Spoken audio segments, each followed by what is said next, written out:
Welcome to The Debate, where we dive into the heart of compelling ideas and challenging perspectives.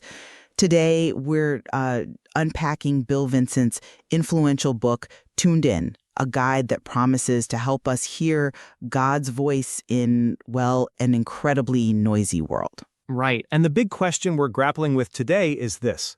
Does tuning into God's voice, as described in this material, does it primarily emphasize individual, internal spiritual disciplines just for personal intimacy and guidance? Or does it ultimately serve as preparation for an outward, collective call to active deliverance and revival within the world? Exactly.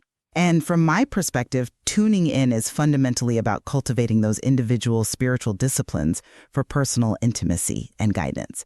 It's about fostering a profound internal connection. And while I agree personal discipline is undeniably important, it's crucial, I'll contend that tuning in is ultimately about equipping believers for an outward, collective role in what the author refers to as deliverance and revival, really preparing them for strategic action in the world. Okay, so let's start where the book does. Right in Chapter 1, Tuned In explains that tuning in is all about bringing something into harmony. You're refining it for precision, intensity, and effectiveness. Now, to me, that sounds unequivocally like an internal deep dive, wouldn't you say?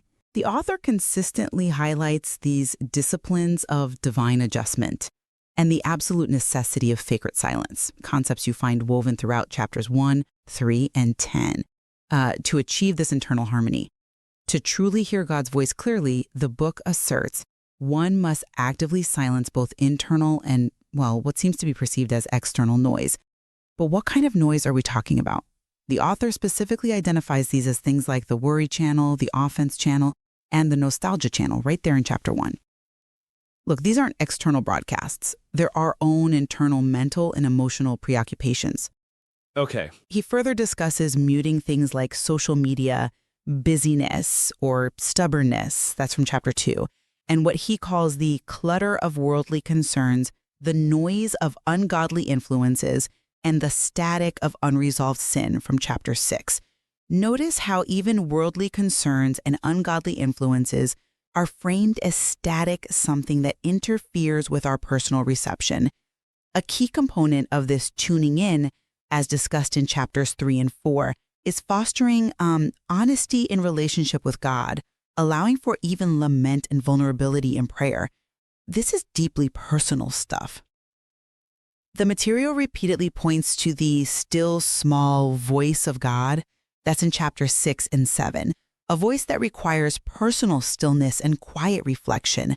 And the core insight here, I think, is that God's voice isn't limited to these grand spiritual encounters. It often manifests in the most mundane, everyday moments. The book cites relatable examples, like hearing God most clearly in the bathroom or lying in bed, chapter 3, or even, in the shower or on the toilet in chapter 7. This really challenges the common assumption that spiritual connection requires extraordinary settings. Instead, it emphasizes accessibility through simple, personal stillness. Ultimately, from my reading, the undeniable goal here is clearer personal reception of God's voice for individual guidance and an unhindered, intimate communion with Him. It makes it a deeply individual journey. Okay, look. I certainly don't dispute the profound importance of personal listening and internal refinement. The book is absolutely replete with examples of that. However, I think that Tuned In consistently frames these individual disciplines as a means to a larger outward end. It's not just about personal comfort. It feels much more like preparing for a strategic deployment in the world. Deployment. Yeah, the book explicitly asserts in Chapter 6 that tuning into God's voice is not just beneficial, but essential for every facet of our lives, our relationships, careers, ministries. And here's the key phrase for me, because we live in a critical hour where the Spirit is speaking to the church. Now, what Vincent seems to mean by a critical hour isn't just, a general sense of urgency.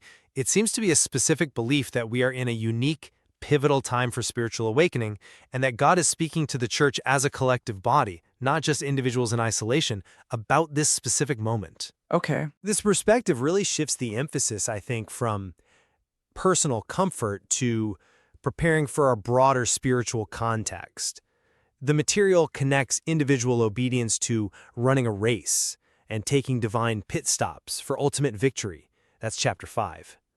Now, this isn't just a solo sprint for personal piety. It really suggests a collective, impactful journey that goes far beyond individual spiritual growth. There's a clear, urgent call to ascend Zion as deliverers, a phrase repeated across chapters 12, 13, 15, and 16. To ascend Zion here seems to mean rising to a place of spiritual authority and influence, and deliverers are those who bring spiritual freedom and transformation to others, often through prayer or maybe spiritual warfare. This is about being part of the army God is raising, mentioned in chapters 12 and 16. A collective force, definitely not a lone pilgrim. An army, right. Yeah, and this army is specifically called to carry his fire into a broken world, chapter 12, which implies actively bringing God's presence and power to others. They are commissioned to dismantle this stronghold of what the author terms the Esau spirit. That's in chapters 12, 13, 14. This Esau spirit, drawing from the biblical narrative, represents a tendency to prioritize immediate gratification or temporary comfort over long-term spiritual inheritance and divine purpose, something that hinders collective progress. Ultimately, the goal is to bring revival, deliverance, chapter 17, leading to America Wakened, chapter 16. That's a specific call for national spiritual transformation, not just individual change.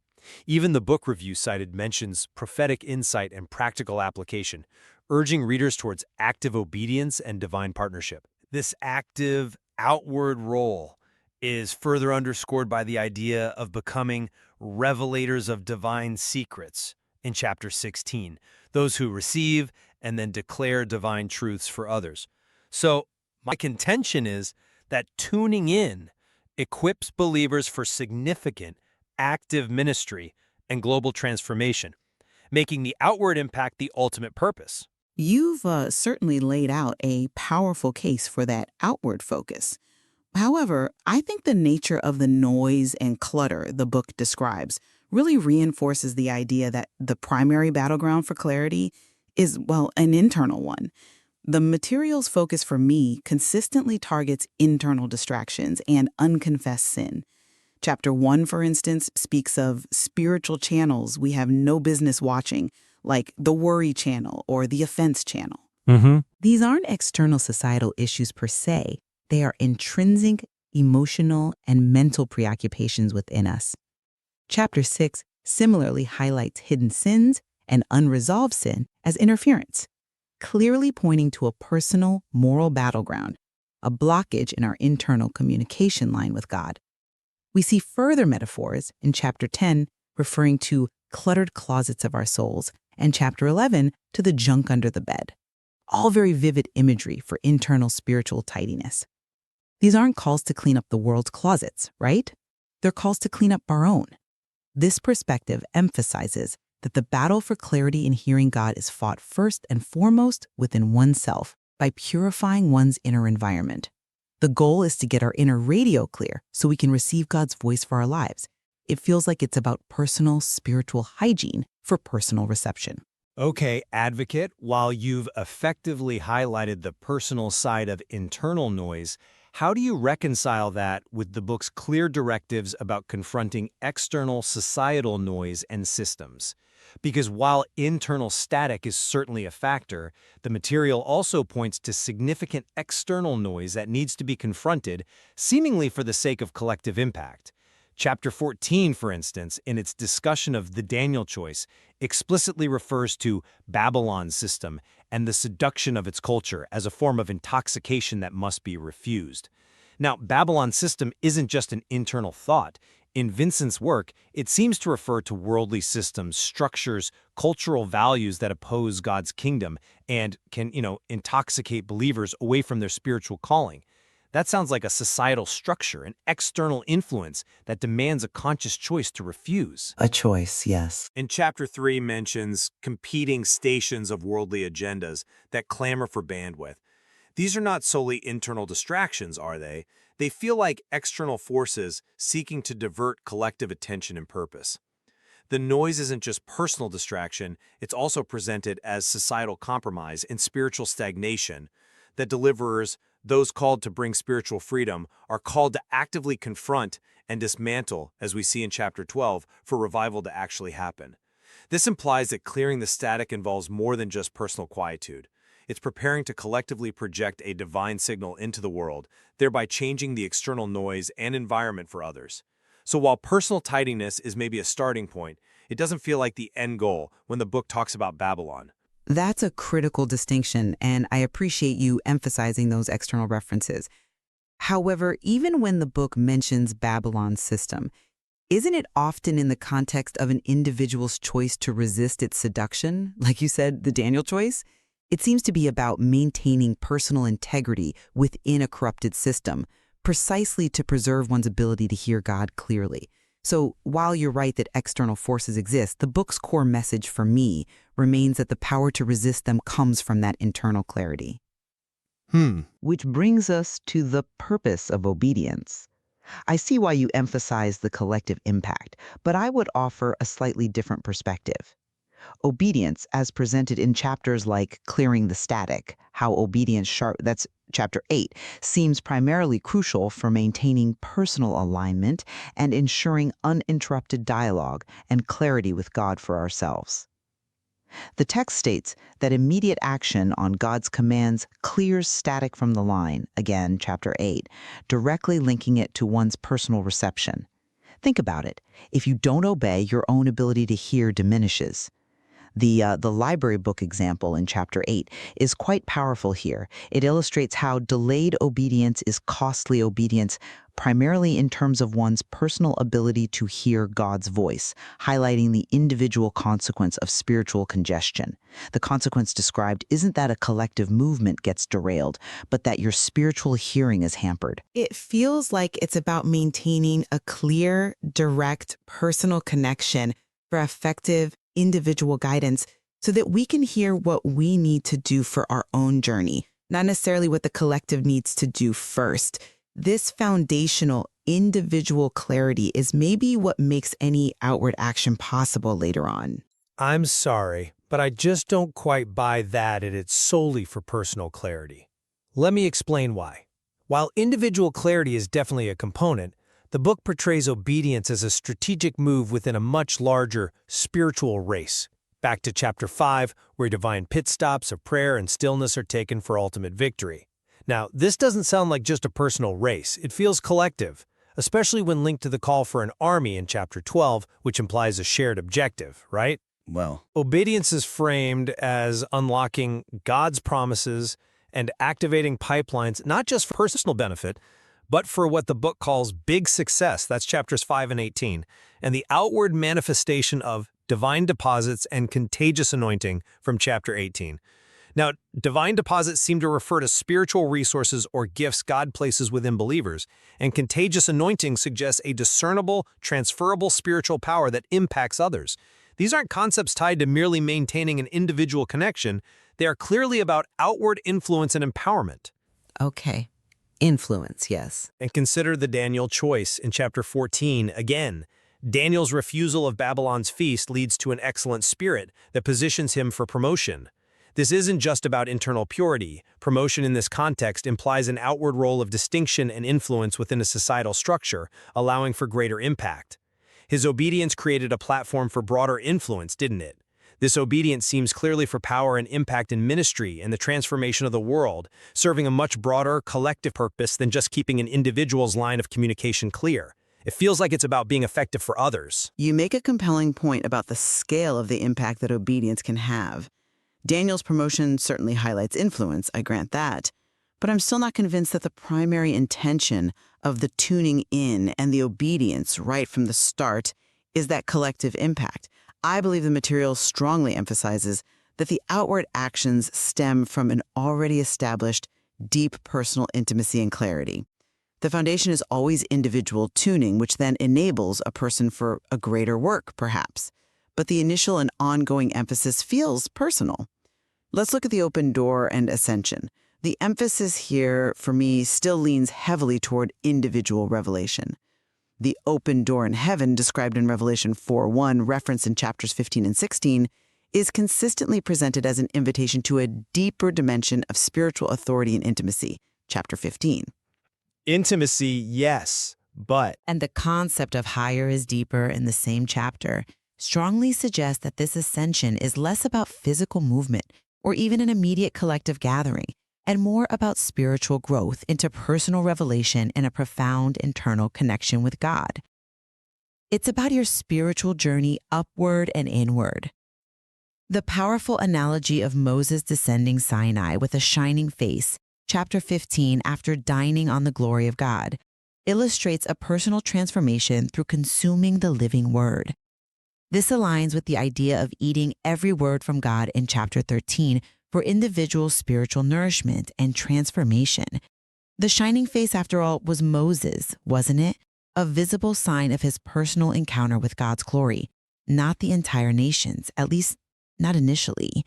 It's about becoming personally radiant from that intimate encounter first. That's a compelling argument. And the image of Moses' shining face certainly speaks to a profound individual encounter. No doubt.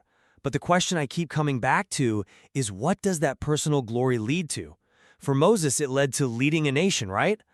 When the material describes the open door in chapter 15, it's called a portal, a literal or figurative gateway to the revelatory realm, and it explicitly links it to being revelators of divine secrets in chapter 16. Now, what does it mean to be a revelator of divine secrets? It sounds like receiving hidden truths from God and then declaring them. Declaring them. Okay. The book specifically states these revelators hear what heaven is saying and deliver it to a hungry generation. Now, that doesn't sound like it's just for personal edification. That's an outward act of spiritual transmission. This ascension into revelation is clearly presented as part of a divine summons to be deliverers ascending Zion, as emphasized in chapters 12, 15, and 16. Deliverers, as we discussed, are those who bring spiritual freedom. This collective ascent is explicitly to carry his fire into a broken world, chapter 12, and see miracles erupt, chapter 17. The invitation is framed as being to this generation to challenge the Esau spirit, chapter 12, that societal tendency toward compromise, explicitly emphasizing a collective commission and the manifestation of God's power through an army, chapters 12, 16, for America's Awakening, chapter 16. America's Awakening is a literal call for widespread spiritual revival and transformation across the nation. So while personal intimacy might be the engine, the ultimate purpose of this open door and ascension seems to be the collective, outward delivery of God's message and power for global impact. I mean, how can you have America's Awakening without a collective, outwardly focused commission driving it? You're right that the material clearly points to significant outward impact. The Army and America's Awakening are undeniably powerful phrases. My contention isn't that there isn't an outward component, but maybe it's more about the primary emphasis of the act of tuning in itself. For me, those powerful outward movements seem always contingent upon and flow from a deeply cultivated individual tuning in. Without that internal precision and intimacy, the external call potentially loses its foundation and power. The book seems to ground all of it in those personal spiritual disciplines first. It's perhaps not an either-or, but a matter of where the emphasis lies in that initial act of tuning in. And I would argue the why behind that individual tuning is paramount. It's not presented as an end in itself, like a personal spiritual retreat, but as preparation, even a commissioning for a greater work in the world. The internal clarity is a necessary step, absolutely, but it feels fundamentally geared towards equipping believers to do something collectively. Indeed. Well, we've explored the rich tension within Bill Vincent's Tuned In, examining whether tuning into God's voice is primarily an individual journey of internal discipline or a preparation for an outward collective role in deliverance and revival. My perspective has highlighted the profound importance of personal alignment, clearing internal static through self-examination and honesty, and fostering intimacy with God through disciplines like sacred silence and immediate obedience. The material, I feel, consistently circles back to individual responsibility in maintaining that clear personal connection, suggesting that this internal work is where the primary emphasis of tuning in truly lies. And my argument has centered on the idea that these personal preparations, while absolutely essential and foundational, are ultimately steps toward a much larger mandate: to participate actively in God's kingdom work, carrying His fire, dismantling spiritual strongholds like the Esau spirit, and ushering in revival and deliverance for the world. The individual is sharpened, refined, and made intimately aware of God's voice, precisely so they can become an effective part of a collective army aimed at global transformation. It's certainly clear the material presents compelling arguments for both perspectives, really underscoring the dynamic and multifaceted nature of hearing God's voice. The interplay between personal spiritual growth and collective impact is a powerful theme throughout the book. Absolutely. And the question of emphasis, whether the internal process is the ultimate goal or perhaps a necessary precursor to outward action, is one that listeners are invited to consider for themselves, reflecting on how these insights resonate with their own journey and understanding of the material.